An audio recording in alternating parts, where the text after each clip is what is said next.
I gave my talk, and Richard Garfield was giving a talk, and so I'm gonna go listen to the learn from the feet of the master, right? And I'm there in the big stadium thing. He's talking, I'm taking notes, and at the end they've got a Q&A, right? And so people start asking questions and say, "Hey, Richard, somebody asked, what's your favorite game right now?" And he says, "Ascension, my game." Welcome to the Peoples Behind the Meeples, the podcast where we get to learn more about the people behind your favorite games. I'm your host, Alex Radcliffe, and today we're going to be talking to Justin Gary, who is a wearer of many hats, but you most likely know him as the designer of Ascension and the owner of Stoneblade Entertainment, the company that makes Ascension and a variety of other games. But Justin is so much more than that. He has a fascinating backstory, how he got into the board game industry, who he's met along the way, his approach to game design, and his approach to the board game space in general. So grab a coffee, pull up a chair, and let's get to know a bit more about who is Justin Gary.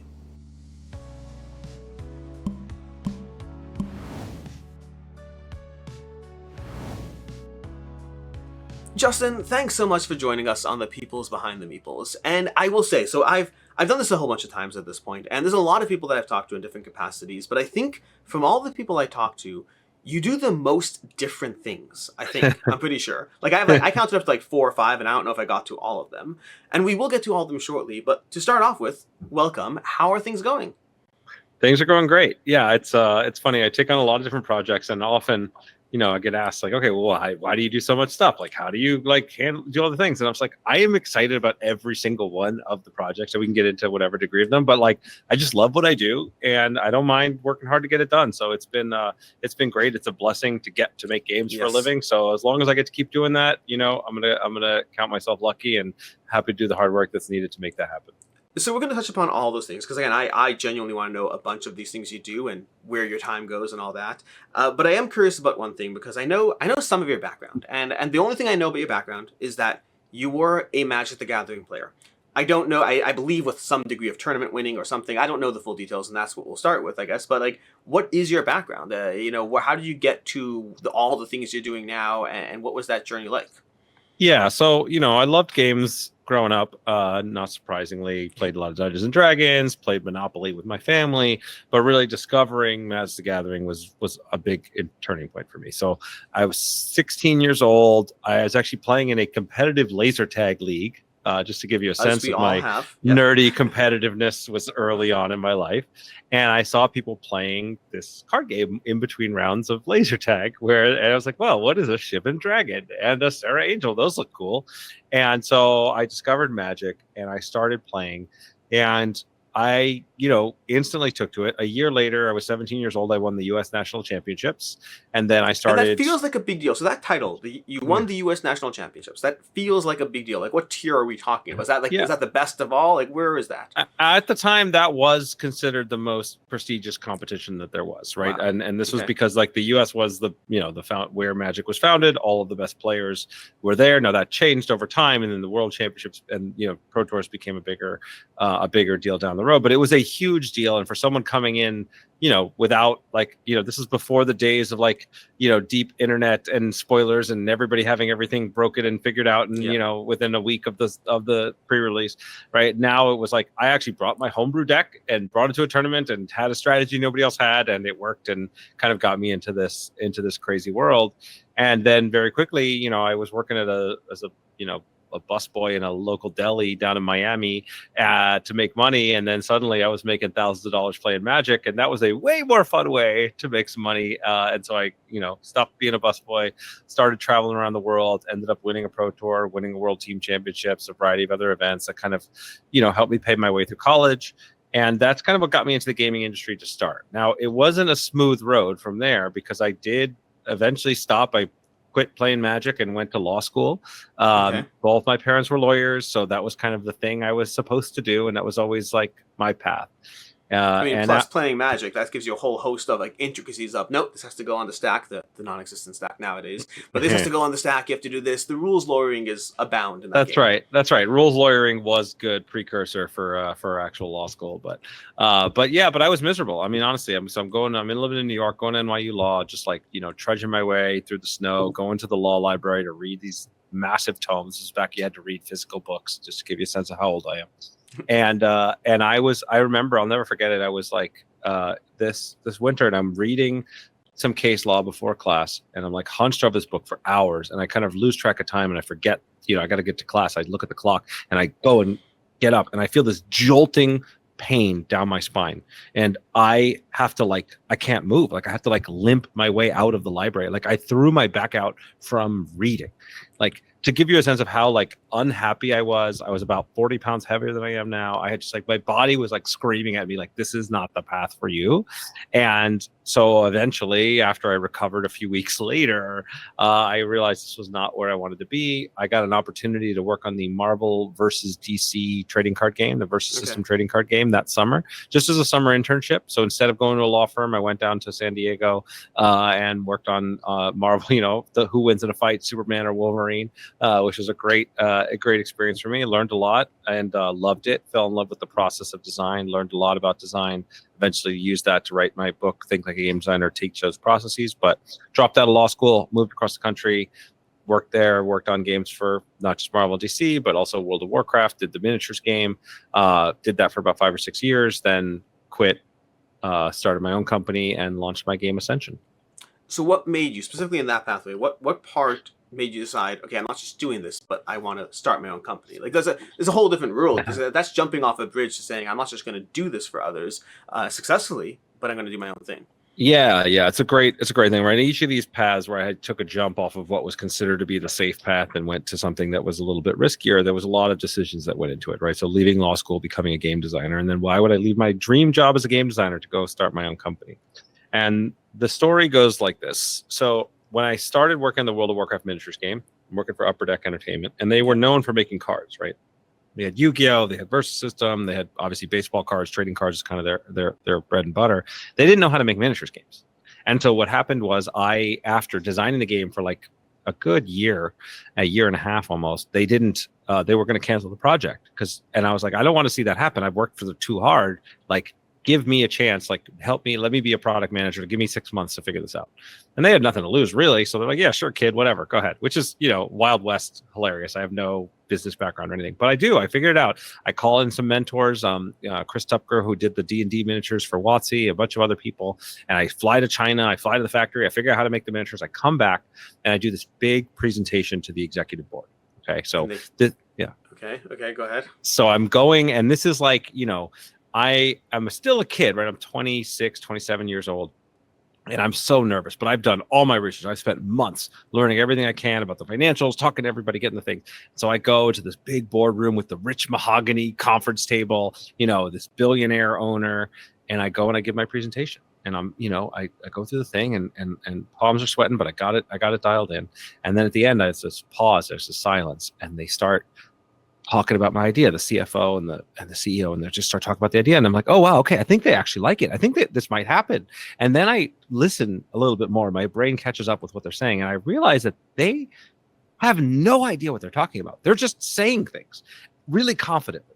And I only got to know this because I'd done so much research. Now I realize that they were just full of it. And my first response to this was terror. Right? Because this is a multi-million-dollar project. It's a major brand. If they don't know what they're doing, we could mess up. We could lose it all. These terrible things happen. It's nobody knows what they're doing. And then less than 10 seconds later, I feel this icy calm come over me. I'm like, oh, nobody knows what they're doing. Yes. Got it. Okay, I understand now. And so I was from that moment, I'm like, okay, I'm going to see this project through. And it took me about a year from that moment to get the project launched and get it out the door. And then I'm going to quit and I'm going to start my own company because I don't know what I'm doing. But I know nobody else does either. I can take that chance and I can go ahead and take the leap and start my own company. I remember it wasn't my first job where I got that moment. It was my second job where I kind of woke up one day and realized everyone's just faking it till they make it. And successfully. You can do a lot with that. You can pick up things along the way. You can learn how to help people. You can learn how to help yourself. But I kind of woke up one day and had that epiphany where every person I've ever talked to in life, expecting them to magically solve my problem, half of them had no idea what they were doing and they were figuring it out. That's right. There are no adults. There are no adults in the room. You have the obligation, the responsibility, and the opportunity to take a leadership role and figure it out for yourself. And that means falling on your face a bunch. And I think the only difference between, what I like to be as a leader and the way I saw those guys where they would hide the fact that they didn't know anything, I'm very open about that fact. And I encourage people to question me and things. And I know through the way I I approach design, it's a lot about running these experiments, what I call the core design loop, where I'll go from, the inspiration and then create a frame for it and then brainstorm what I need to make and prototype it and test it and learn as cheaply and quickly as possible, so that when I'm inevitably wrong and don't know what I'm doing, I hopefully figure it out faster than it takes, and I'm able to figure it out cheaper, so that when I can then find something that really does connect, like fortunately, Ascension did when we launched it 15 years ago, that I can then capitalize on that and build a company and a community around it.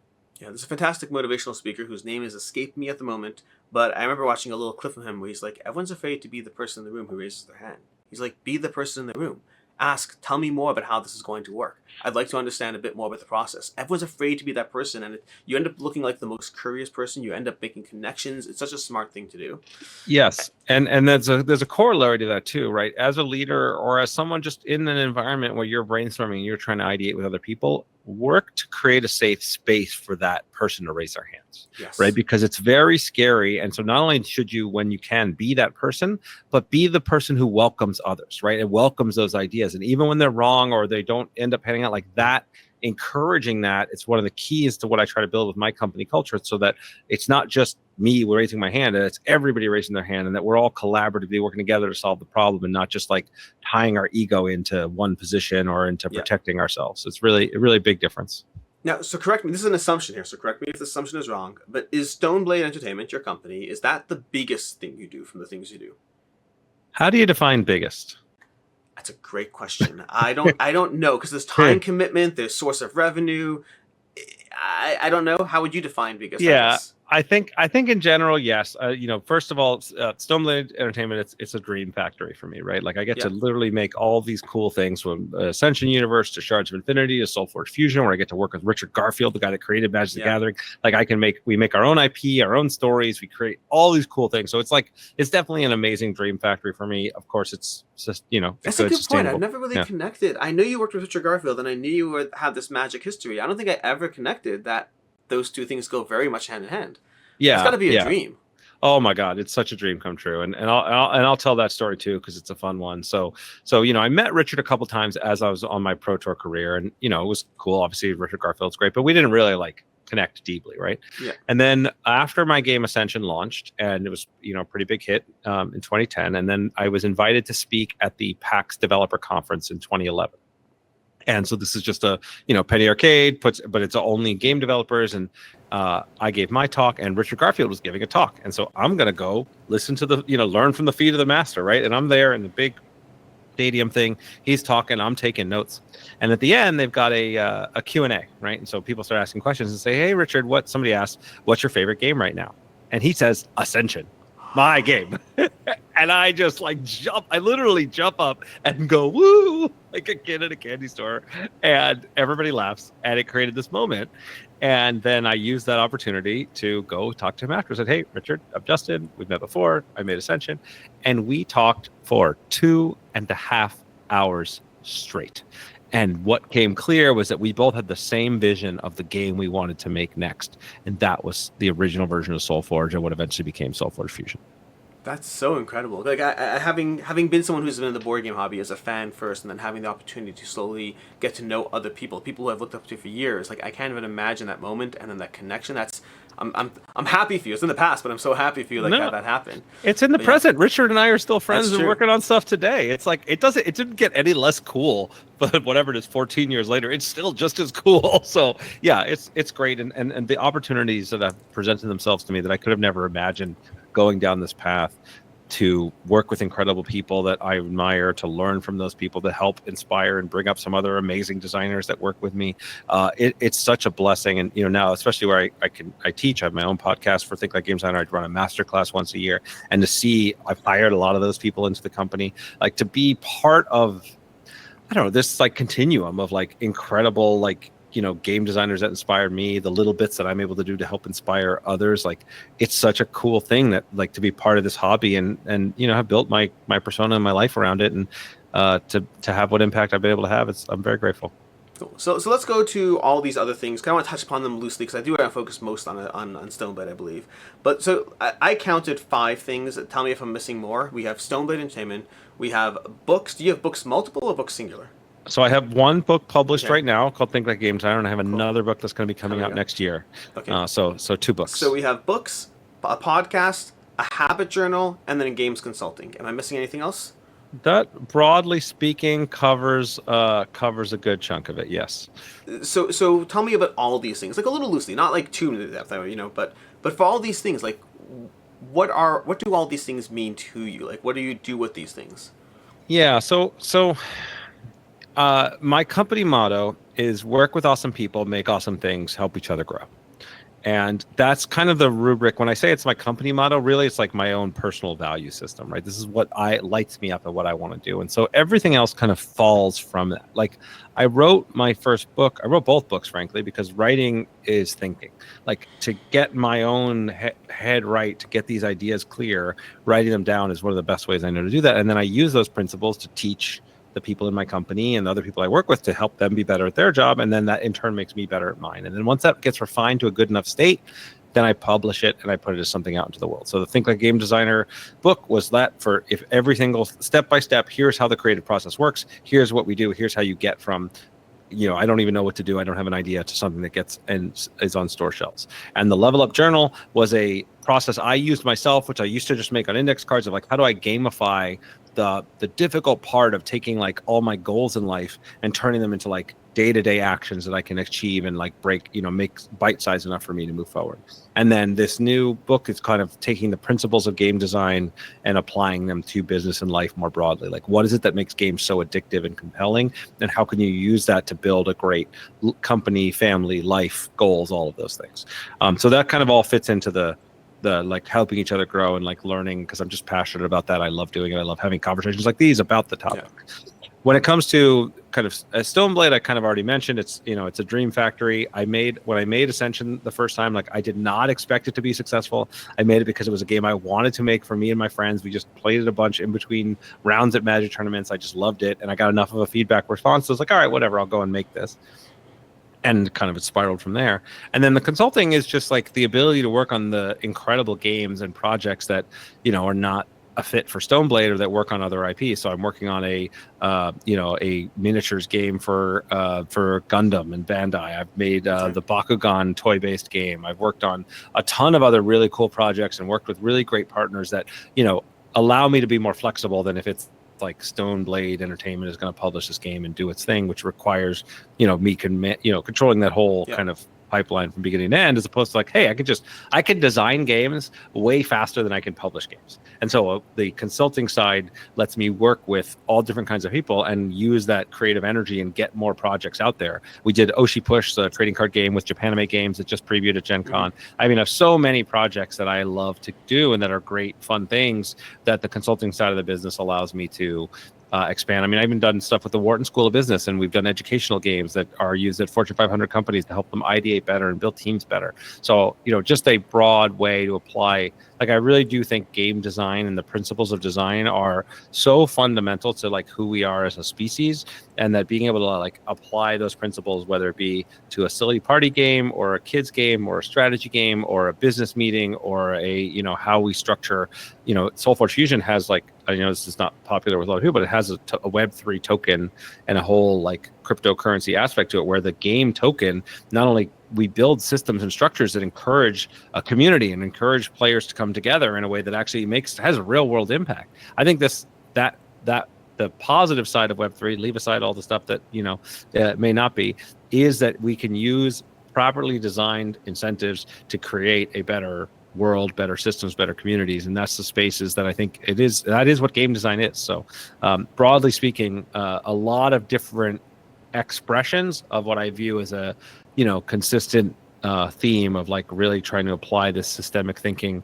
to make people's lives better and build better communities. I'm starting to see why when I asked which one's your biggest, you said define biggest, because this sounds, I mean, it's really fascinating. The game design itself is one that really intrigues me. The idea that at any given point when you have something you want to work on, there's really a very specific choice as to is this your product or your design? And there's a whole different conversation. Interesting. So you mentioned Ascension. Ascension is your, it's your, several things. It's your first game, I assume your biggest game, just from what I've seen. And I think it's also the one that you have the 15th anniversary coming up next for it. Yeah, that's right. So it's this year's the 15th anniversary at Gen Con, which was, what was August 1st, I think was the day that was exactly 15 years from the very first copy I sold. Okay. We're running a campaign on GameFound on August 19th to sell a collector's edition, not only of the kind of first year's content, all foil with cool promos and stuff, but also a ultimate collector's edition where all 17 of our expansions are available for the first time ever with all kinds of cool extra bonuses and everything. So it's a fun, it's amazing. And again, it's such an incredible privilege to be able to continue to work on this game and create new content for it, and to be able to bring all of our old content back into print and make it available again to fans is really great. And then I get to design some pretty fun new promos and concepts. So there's a whole series. I think there's 50 something promos that we're doing in this set and this campaign. And there's a new card type, which I call Chronicles, which each one has a new game altering rule that applies, that represents one of the core mechanics from one of those 17 sets. And so it kind of evokes that, what the heart of that was, but in a way that could be combined with any sets that you have. And so it creates this fun way that changes every game you play, pays homage to the game. And for those that know, from the original version of the core set, Ascension, was called Ascension Chronicles of the Godslayer. We ended up cutting the Chronicles of the Godslayer thing because we wanted it to be a mass market, and they didn't love the Godslayer part, which fair enough. But now, so those that know that this card gets to reference back to that original name. So it's just a really fun, I'm making something that there's a ton of new players who just discovered us over the years and never bought a physical version because they played it on the app, that can now jump in. And for those that have been fans for all those 15 years can now have a kind of premium edition and some cards that they'll get all the inside jokes about why we're referencing and what we're doing with this campaign. And so, in terms of where the product is overall, what is the overall arc of it at this point? Is this a new launching off point to bring out more content? What's the product life cycle? Because a ton of expansions came out. You've done obviously Ascension Tactics as well. You frequently have these core boxes. Recently, you did the retwisting versions of the way you structure the expansions, so you broke them out so that it's more efficient, so to speak. But where is the overall cycle going at the moment? Yeah, it's a great question. So, we have some things in the works that I can't talk about, but we went through a period where we had originally there was a period of about 7 years where I'd licensed the game rights to Ultra Pro, and they were making the physical production of the game, and we weren't doing any of that stuff ourselves. And after we took those rights back about 3 years ago, and now we've been rebuilding the brand. So a lot of that, when you mentioned taking the efficient version, what we call center deck set. So taking the old, every Ascension release pretty much is a standalone. It's released as a big box set for usually $40, plays 1 to 4 players, and has whatever its new center deck and mechanics, etc. But now, when we wanted to bring all this stuff back into print, it wasn't really practical to print that many SKUs of those big boxes. So what we did was we created very small little deck versions that are only the new stuff. So if you've got the core version of Ascension, you have everything you need to play, you could just take this new center deck, either swap it out with the old one or shuffle them together, or however you want to play it, and it's ready to go. And the fans loved it. We got a preview of it at Gen Con this year. It's only available directly through the crowdfund, other than that little preview event. So it's something that lets anybody come back in and be as a jumping off point. It lets somebody come in if they missed a couple sets throughout the years, they can come and finish out their collection. So it's been a really cool way to allow us to serve the fans and make sure that all of the fun content we've worked on is available. In terms of what's next, the Ascension Legends campaign, which we ran last year on GameFound, was a big success. That's going to be coming to retail in September. So it's a brand new set with a new mechanic where whichever cards you buy, based on their faction, move you up a legendary track. And there are different legend cards that can swap out from game to game that give you a different power when you hit certain thresholds. If you get all the way to the top of the track, then you become a legend yourself and can acquire and defeat a card for free once per turn. The game ends pretty quickly after you start doing that, so it's a pretty powerful effect. And that just, again, compatible with every Ascension set. So we have Ascension Tactics, which is the brand line that we started with our 10th anniversary, which is a whole miniatures game layered onto the Ascension core. We have the Ascension line, which we're continuing to do new content for. The collector's editions, which is what we're really focusing on with this crowdfund campaign, a kind of all premium updated versions of it. And as far as what's going next, honestly, this whole year is our 15th anniversary celebration. This campaign's a big one. The retail release of Legends is a big one. We have an even bigger piece of news, which I am not allowed to talk about for next year. When are you allowed to talk about it? I will. I should be able to make an announcement in December about this. What's going to happen in 2026 for this game. So the fact that whatever, I have way more Ascension ideas and cool things and like fragments of designs that are like ready to go that I'm eager for. A lot of the last year and a lot has been saying, hey, do fans still really want all this stuff, right? Because we took it back in house, we had to reprint everything, we had to restructure everything, and to now see how many people have been, following the campaign and backing the campaign, or even more honestly important to me is like when I was at Gen Con, I got to have these conversations with people in person, right? Where a father came up to me with his 11-year-old daughter saying, we bonded over Ascension, we play it every night together, it's meant so much to us, and she wasn't even born when I made this game. I mean, come on, like that is such a cool moment for me as a designer, is like what I've been trying to do with my career. And so to be able to keep working on this game, obviously I work with Richard Garfield, and Magic's been around for more than twice that long or whatever. So I still got a ways to go, but it's still like, it's a big accomplishment for me. It's something I'm very excited to keep making cool new stuff for our fans. So yeah, lots coming. You mentioned recently, a little bit ago, that you have fans who've played Ascension for the digitally only and nothing else. And I think, correct me if I'm wrong, I think all your products at this point have a digital offering. Maybe not Ascension Tactics as a subgenre, but I think the rest all have a digital offering. Like SoulForge has digital. What was the? Oh my gosh, you have SoulForge. Infinity. Yep, exactly. Yep. And then what else am I missing? Yeah, and Ascension those are the major kind of games we have. Obviously, we have a game called You Gotta Be Kidding Me, which is a light party game. We saw at Target and stuff. Doesn't have a digital version. Although we do have a digital. You can print your own pets onto the cards. The game includes stickers, and you can print your own pets onto the cards. So even that has a digital component. So we definitely do pride ourselves on having. We're not that many companies that can live in both worlds and have a digital and physical component. And is this a core goal for you as you create games, or it's more just, hey, they happen to be the right fit for these games? I'll say it this way. I'm very intrigued by what happens at the frontier of technology and design.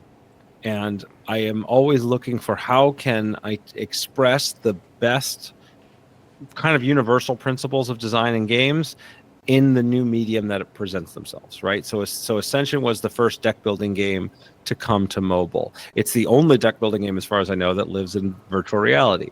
There's a SoulForge was the first digital trading card game that was made as a digital core game, before Hearthstone or Magic Arena or anything like that.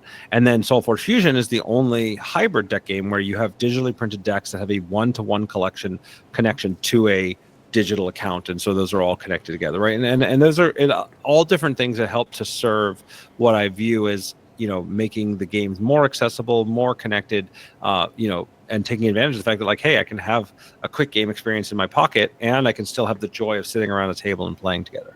So I'm not saying that, and it's why I got interested in Web3 connected stuff, and what does that allow, and like, can I have that same fun of opening a pack and digitally trading it and owning it that I did when I opened my first Magic pack back in 1996.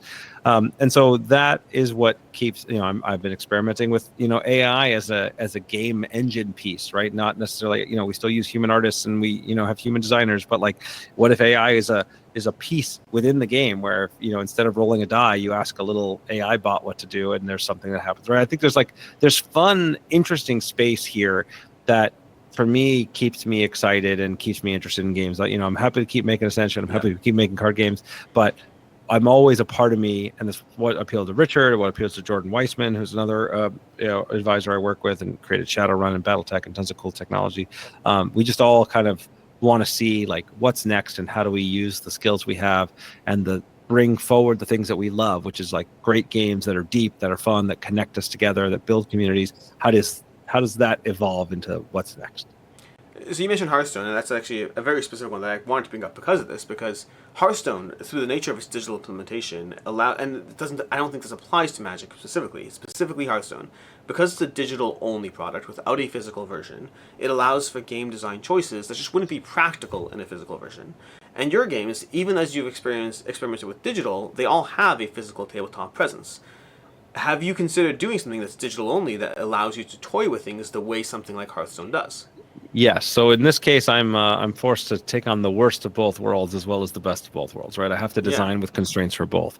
So the original version of SoulForge was a digital only card game, and in fact, I built it such that it was using things that were very impractical in real life, like the fact that every time you played a card, it leveled up, and in the digital version, it handles that all for you. And so that was a purely digital game that I had never intended to make physical.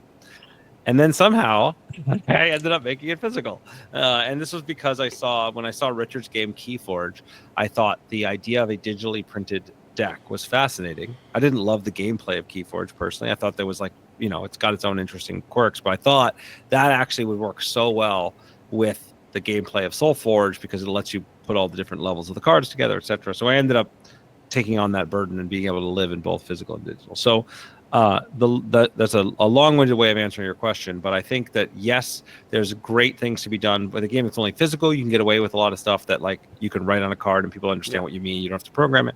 Then there's cool things about the tactile nature of stuff. When you play something that's only digital, obviously the machine can handle a lot of things for you. You can do random outputs. You can do all kinds of stuff that's a little harder to do in physical. I think each project, I take it on a case-by-case basis. Most games I make, just by the nature of the way that I prototype, I build, playtest, and prototype them physically. So there's some amount of physical constraint already, and that's kind of my starting point for most things I do, even if it does end up being a digital game down the road. So yes, there's a lot of deep trade-offs that happen here, but I take it on a project-by-project basis. Where does this live best, and does it serve the game to have both versions, or is there a different way that this should be presented? Cool. In terms of things coming up, you mentioned already Ascension.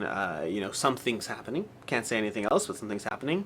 What else are you working on, either for yourself or for other companies, that you can talk about? Yeah, so I mentioned Oshi Push. It's a trading card game with Japanime. It uses VTuber characters, which I didn't know anything about when I started on this project. He knows that stuff very well, but it's a big audience. Very different kind of trading card game. Even if you're not familiar with the brand, it's basically you have different platforms, which are like different battlegrounds, basically, that you're trying to win popularity in. You send your persona over to create content on those platforms. If you get popular enough, then you win the platform and you get followers. Your goal is to get 1 million followers before your opponent. And so it's a very fun, interesting, there's definitely conflict in essence combat, but it's all rethemed as you're just like creating content, making followers and stuff. So it was a fun twist and a very different kind of TCG that I think if you like TCGs and that kind of strategy, you'll probably like. I mentioned, and I just was able to recently announce that I'm working on the Gundam Miniatures game, which is incredible, a global IP that many people on my team are huge fans of. I'm very excited to be building a really cool miniatures game there. I am working on another deck building game that I partnered with a real life sustainable farmer who has a farm to tabletop restaurant, helps to raise chickens and helps to educate people on this. And we built a game that helps teach the principles of regenerative farming. It helps people to understand that, and a lot of the proceeds of that are going to go to help regenerative farmers and help to kind of create a sustainable ecology. So that was a great thing where I was able to take a skill that I have and help to kind of turn it towards something to help save the planet a little bit. Let's see, is there any other fun things I'm able to talk about? That's not enough already. Yeah. No. Oh, well, and SoulForge Fusion is finally, we're working on building that and bringing it to mobile. So we're hoping to have that ready by the end of the year. That has a digital version, right? It has a digital version that's on Steam right now. So you can play it free on PC, totally free, enjoyable. You can scan your physical decks in to play it there, but we also wanted to make it mobile available because that's just super cool. It's built already to work well on phones. So that's another big project that's coming out over the next couple months. And yeah, but with Ascension 15th anniversary campaign and my book, that just about covers it. I'm slacking a little. A few slacking a little. All right, cool. So let's end on the question that Richard Garfield got asked that allowed you to connect with him. What's your favorite game? Oof. Well, excluding Magic, excluding your own, obviously. Yeah. All right, fair enough. I will have to say that the game that I'm playing, I probably come back to and play the most often over the last couple years, I'll say is kind of my metric for this, is I've been playing a lot of Slay the Spire. That game is super fun.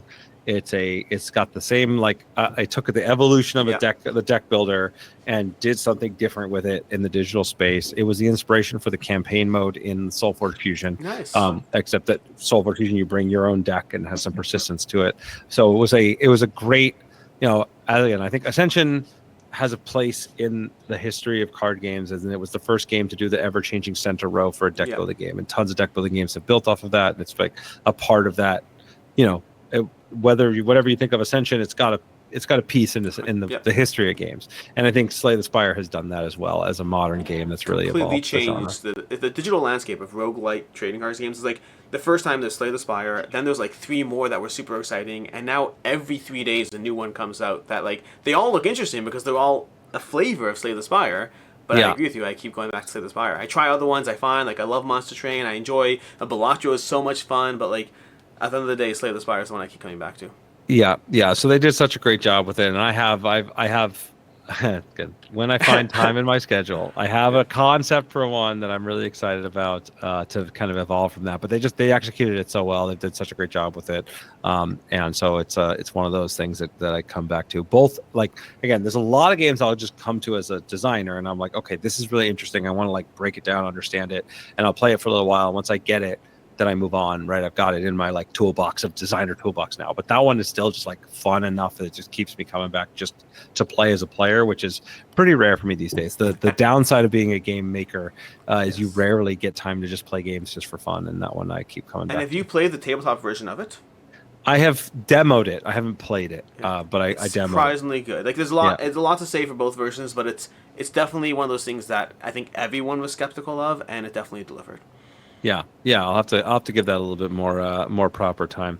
May I ask? Is it okay for me to ask the same question in reverse? What's been your current favorite game consistently that I go to consistently again and again? I finally made it my number one game because I realized from all the games I play that rotate in, that rotate out, that go up, that go down, a game that's been consistent for me. It's one of the first, like, 10 games I bought when I fell into the hobby. I've played it well over 200 times because I only started logging plays like 7 years with hobbies. I have no idea how many times I've played it.